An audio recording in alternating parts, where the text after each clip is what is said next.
Good morning friends, welcome back to my channel. तो देखिए friends, मेरे हिबिस्कस के प्लांट में कितनी अच्छी फ्लावरिंग हो रही है।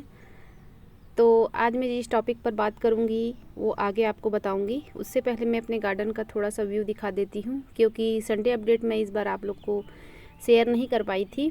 तो इसी वजह से मैं अभी थोड़ा सा अपने गार्डन का व्यू दिखाती हूँ कि मेरे प्लांट की ग्रोथ कैसी है इस समय। और समर सीजन एक ऐसा सीज़न हो जाता है जिस समय हमारे प्लांट को बहुत ज़्यादा प्रॉब्लम होती है, और धूप से कैसे बचाएं अपने प्लांट को, ऐसी ही समस्या हर गार्डनर्स के पास भी हो जाती है। तो मैंने ग्रीन नेट लगाया है और उसके नीचे मैंने अभी अपने जितने प्लांट थे उन सबको रखने की कोशिश की है ताकि वो प्लांट बच सके। और यहाँ पर देखिए इस तरह से मैंने अरेंजमेंट किया है। सॉन्ग ऑफ इंडिया देखिए कितना अच्छा से बढ़ रहा है। और ये फर्न मैंने अभी अपने गार्डन पर नया ऐड किया है। और यहाँ पर सारे इस तरह से देखिए एमरेलस लिली को भी मैंने यहीं पर रखा है। और कुछ इंडोर प्लांट है जिनको मैंने पोर्च में नहीं रखा है, टेरिस पर ही रखा है ग्रीन नेट के नीचे। तो वो भी काफ़ी अच्छे से चल रहे हैं, अच्छे से सरवाइव कर रहे हैं, कोई प्रॉब्लम नहीं हो रही है।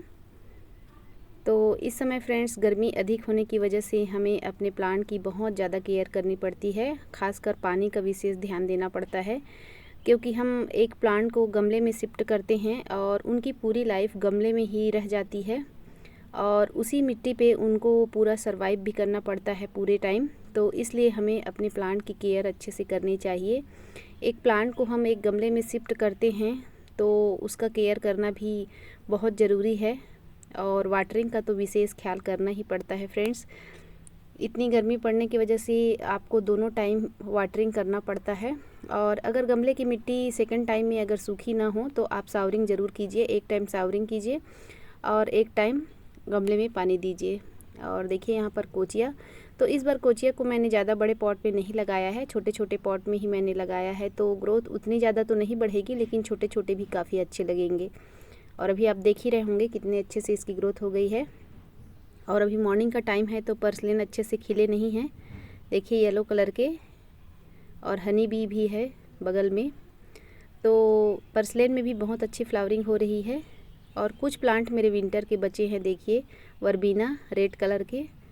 तो मुझे लगता है ये वर्बीना बच जाएंगे। और मैक्सिकन पिटूनिया में भी अच्छी फ्लावरिंग हो रही है, देखिए इस तरह से काफ़ी अच्छे फ्लावर्स आ रहे हैं। और डैंथस के 2-3 प्लांट मेरे बचे हैं जिनमें फ्लावरिंग अच्छी हो रही है। तो अभी मैं अपने प्लांट की केयर कर रही हूँ। समय बहुत कम ही मिल पा रहा है मुझे, और जितना भी समय मुझे मिलता है मैं अपने गार्डन को बिल्कुल टाइम देती हूँ। और ये सामने आपको दिख रहा होगा कनेर का फ्लावर, कितना सेकंड टाइम पे ये फ्लावरिंग कर रहा है, कितना खूबसूरत है। और बगल में चंपा जो मैंने कटिंग से लगाया है, काफ़ी बड़ा हो गया है और फ्लावरिंग नहीं हुई है अभी इसमें। तो इस तरह से मेरा गार्डन दिखता है फ्रेंड्स यहाँ पर। और समर सीजन में बिल्कुल अपने प्लांट को आप बिल्कुल पास पास रखिए। अगर ग्रीन नेट नहीं है तो आप बिल्कुल पास पास रखेंगे तो उससे भी प्लांट अच्छे से सरवाइव करेंगे। तो इस तरह से मेरा गार्डन दिखता है। तो आज का जो मेरा टॉपिक है फ्रेंड्स वो अबोली प्लांट के ऊपर है कि किस तरह से हम अबोली के प्लांट की समर सीजन में केयर करें और कौन कौन से फर्टिलाइज़र यूज़ करें, कैसी उसकी देखभाल करें, कैसी मिट्टी में लगाएं। तो अबोली के प्लांट को मैंने ज़्यादा दिन नहीं हुआ है मुझे अपने गार्डन में ऐड किए, लगभग 1 से 2 महीने लगभग हो रहे होंगे। और फ्लावरिंग बहुत अच्छे से शुरू हो गया है।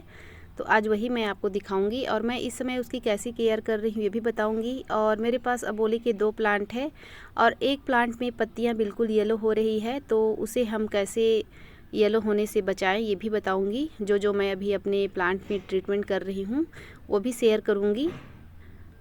तो देखिए यहाँ पर सनफ्लावर बहुत अच्छे से फ्लावरिंग हो रहे हैं। और कुछ हैंगिंग बास्केट मेरे जो ग्रीन नेट के नीचे रखे हैं, तो ऐसे प्लांट को आप ग्रीन नेट के नीचे रखिए, बहुत अच्छे से सरवाइव करते हैं, बहुत अच्छे से चलते हैं। स्पाइडर प्लांट तो देखिए कितना खूबसूरत लग रहा है, बहुत ही सुंदर। और यहाँ पर टेंगल हार्ट और एस्पैरागस। और देखिए यहाँ पर मेरा अबोली का प्लांट है, बहुत छोटे से पॉट में मैंने लगाया है, लगभग 5 से 6 इंच का पॉट है ये, और इसी पे मैंने लगाया है। और ये प्लांट बिल्कुल छोटा सा ही था, समझ लीजिए बेबी प्लांट ही था ये। और अभी देखिए प्लांट काफ़ी बड़ा हो गया है। और सबसे मेन बात बताना चाहूँगी आपको कि इनकी फ्लावर जो है बहुत ही खूबसूरत लगते हैं। जैसे कि दूसरे फ्लावर खिलते हैं पूरे उनके पंखुड़ियाँ आती है, लेकिन इस के फ्लावर जो है आधा फूल खिला हो इस टाइप के फ्लावर्स आते हैं। इसमें आधी पंखुड़ी रहती है और आधे में नहीं रहती है, तो बहुत ही सुंदर लगते हैं। ये थोड़ा अलग सा ही फ्लावर हो जाता है। तो देखिए बिल्कुल डार्क ऑरेंज कलर का है, लेकिन कैमरे में पता नहीं क्यों डार्क ब्राउन जैसा दिख रहा है, लेकिन बिल्कुल डार्क ऑरेंज कलर है ये, और एक येलो कलर भी है। तो चलिए फ्रेंड्स, मैं बताती हूँ कि इसकी मिट्टी मैंने कैसे तैयार की है। तो मैं अपने गार्डन के सारे प्लांट के लिए एक ही तरह की मिट्टी तैयार करती हूँ। तो उसके लिए एक भाग मिट्टी, एक भाग वर्मी कंपोस्ट या गोबर की खाद, एक भाग रेत, और यदि आपके पास राइस हस्क है तो मिला लीजिए, नहीं तो कोई ज़रूरी नहीं है। एक भाग राइस हस्क और इस तरह से, और एक मुट्ठी नीम खली, एक चम्मच एप्सम सॉल्ट और एक चम्मच NPK 1919। तो NPK 1919 मैंने तब मिलाया था जब मैं इसे शुरू बार लेकर आई थी, जब मैंने इसकी मिट्टी तैयार की थी। तो इस तरह से मैंने इसकी मिट्टी तैयार की है और बिल्कुल छोटे से पॉट में लगाया है। और देखिए फ्लावरिंग हो चुके हैं, तो उनको कट करके हटा देना है। तो जो भी प्लांट यदि आप नर्सरी से लाते हैं तो उसे बिल्कुल छोटा पॉट दीजिए। यदि छोटा प्लांट है तो छोटा पॉट, बड़ा प्लांट है तो बड़ा पॉट देना चाहिए, जिससे कि प्लांट अच्छे से सर्वाइव करेगा और बहुत अच्छे से चलेगा हमारा प्लांट। तो इस तरह से मैंने इसकी मिट्टी तैयार की है, और इसे मैंने सनलाइट में, पूरे सनलाइट में तो अभी नहीं रखा है क्योंकि काफ़ी गर्मी है। आप चाहें तो इसे सनलाइट में रख सकते हैं यदि आपके यहाँ गर्मी कम है तो, नहीं तो बाकी दिन बिल्कुल आप इसको बाहर में ही रख सकते हैं, आउटडोर ही रख सकते हैं। तो मेरे पास 2 कलर हैं, एक डार्क ऑरेंज है और एक येलो कलर है। तो येलो कलर में तो फ्लावरिंग नहीं हुई है और थोड़ा सा प्रॉब्लम भी हो गया है, मेरा प्लांट की जो पत्तियां हैं वो येलो सी हो रही हैं। तो उसके लिए मैं अभी कौन कौन सा फर्टिलाइज़र उसको दे रही हूँ ये भी बताऊँगी। तो देखिए फ्रेंड्स, इसके फ्लावर इस तरह से खिलते हैं, बहुत ही खूबसूरत लगते हैं। और कभी कभी ऐसा होता है कि कैमरे में हम जो रियल में जो फ्लावर्स खिलते हैं उसको दिखा नहीं पाते हैं, लेकिन यहाँ पर देखिए बिल्कुल लाइट कलर दिख रहा है हल्का सा, लेकिन बिल्कुल डार्क ऑरेंज है।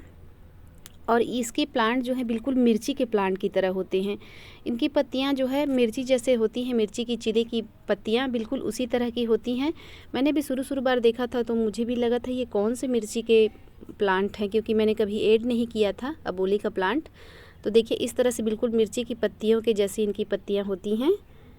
तो इस प्लांट को ज़रूर लाइए। तो देखिए फ्रेंड्स, ये वाला मेरा प्लांट है और इसकी पत्तियाँ देखिए बिल्कुल ऊपर की येलो हो गई हैं और सारी पत्तियाँ येलो हो गई थी। तो मैंने इसमें एप्सम सॉल्ट का स्प्रे किया है और 1 चम्मच एप्सम सॉल्ट इसके गमले में मैंने दिया था और 1 मुट्ठी वर्मी कंपोस्ट दिया था गमले में गुड़ाई करके। बस मैंने ऐसे ही किया है और 2-4 दाने DAP के भी डाल दिए थे, जिससे कि रिज़ल्ट अच्छा निकल रहा है। हल्की हल्की इनकी नीचे की पत्तियाँ ग्रीन हो रही हैं अब। तो जब इसका पूरा रिज़ल्ट निकल जाएगा तब मैं आपको इसका वीडियो भी शेयर करूँगी कि किस तरह से मैंने अपने प्लांट की केयर की थी और क्या क्या किया था। तो अबोली के प्लांट को ज़रूर अपने गार्डन में ऐड कीजिए, बहुत ही खूबसूरत प्लांट हैं। और समर सीजन में यदि आप नर्सरी से लाते हैं, नर्सरी में आपको 30 रुपीज़ से 50 रुपीज़ के बीच में मिल जाएंगे। और यदि आप समर सीजन में लाते हैं तो बिल्कुल इनको जब भी रिपोर्ट करते हैं तो इसका रूट ओपन मत कीजिए। रूट ओपन करने से समर सीजन में बहुत सारे प्लांट ऐसे होते हैं जो बिल्कुल ख़राब से हो जाते हैं। तो देखिए कितना अच्छा है, अभी छोटा ही है प्लांट लेकिन फ्लावरिंग अच्छा कर रहा है। और इसे आप अभी समर सीजन में लिक्विड फर्टिलाइज़र दे सकते हैं, बनाना पील्स का या गोबर की खाद का या वर्मी कंपोस्ट का जो लिक्विड फर्टिलाइज़र बनाते हैं, या सीवीड ग्रेनुअल भी इसमें डाल सकते हैं चम्मच, या 1 चम्मच, या पाउडर फॉर्म में है तो भी 1 चम्मच डालकर गुड़ाई कर दीजिए। और केमिकल वाले जो फर्टिलाइज़र है वो बिल्कुल अभी यूज़ मत कीजिए समर सीजन में, जिससे कि ये बहुत अच्छे से फ्लावरिंग करेंगे। और वाटरिंग का विशेष ध्यान देना है आपको। गमले की मिट्टी बिल्कुल सूखने नहीं देनी है, मिट्टी चेक करके ही आपको पानी देना है, नहीं तो ओवर वाटरिंग से इनकी रूट्स जो है गल जाती हैं और प्लांट ख़राब हो जाता है।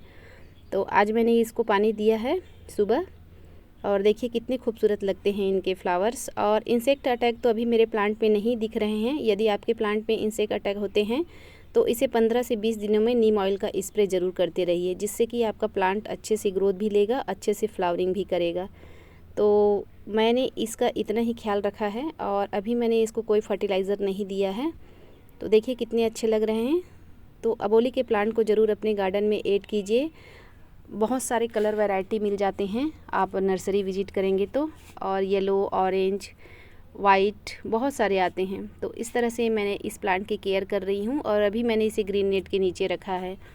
तो आज का मेरा यही टॉपिक था फ्रेंड्स कि अबोली के प्लांट की केयर कैसे करें और कैसी इसकी देखभाल करें, कौन सा फर्टिलाइज़र दें, और इसमें फंगीसाइड का स्प्रे ज़रूर कीजिए। फंगस अटैक बहुत जल्दी होता है, पत्तियां कर्ल होने की समस्या बहुत आती है। मेरे भी पत्तियां जो है इस प्लांट की कर्ल हो गई थी और अभी भी कुछ कुछ आपको दिख रही होंगी। तो मैं फंगीसाइड का स्प्रे हर 10 से 15 दिन में करती हूँ। तो फंगीसाइड का स्प्रे करते रहिए। तो फिर मिलती हूँ फ्रेंड्स, बाय बाय।